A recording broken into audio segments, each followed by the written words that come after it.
اسلام دین توحید ہے۔ محمد رسول اللہ نے برداشت نہیں کیا۔ نہیں، کچھ لوگ آئے ایک شہر سے،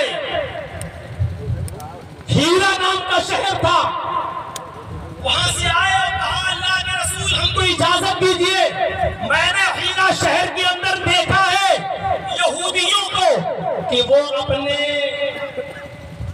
بزرگوں کو، اپنے عالموں کو سجدہ کرتا ہے، آپ ہمیں بھی اجازت دیجئے کہ ہم آپ کو سجدہ کریں، آپ اس کے زیادہ حقدار ہیں، آپ اس کے زیادہ مستحق ہیں، اے اللہ کے نبی ہمیں اجازت دیجئے اس بات کی کہ ہم آپ کو سجدہ کریں، اجازت مانگ رہے ہیں۔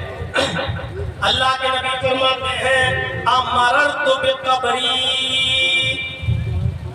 اتسجد لہ، کیا تم میری قبر کے پاس سے گزرو گے تو کیا تم اس کو سجدہ کرو گے؟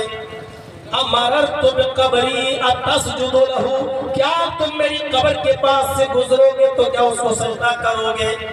دیکھیے وہ کہہ رہے ہیں اللہ کے نبی مجھے زندگی میں اجازت دیجیے کہ میں آپ کو سجدہ کروں۔ آپ نے کہا کیوں؟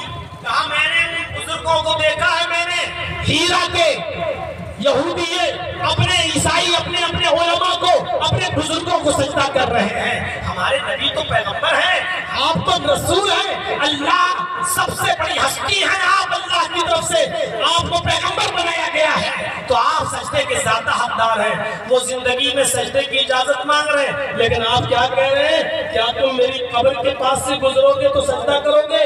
ابن ماجہ کے صفحات پر یہ منظر دیکھا جا سکتا ہے، کیا تم میری قبر کے پاس سے گزرو گے تو کیا تم سجدہ کرو گے؟ ابو داؤد کے صفحات پر بھی یہ منظر دیکھا جا سکتا ہے۔ انہوں نے کہا نہیں، قالوا لا، نہیں، قبر پہ کیوں سجدہ کروں گا؟ آپ نے کہا فلا تفعلوا، ایسا کرنا بھی نہیں۔ سجدے کی اجازت زندگی میں تو نہیں دی، لیکن آپ نے کہا کیا تم میری قبر کے پاس سے گزرو گے تو سجدہ کرو گے؟ یعنی زندگی میں کچھ نہیں کہا، قبر کے پاس سے گزرو گے تو سجدہ کرو گے، اس میں ایک پیغام چھپا ہوا ہے۔ کیا؟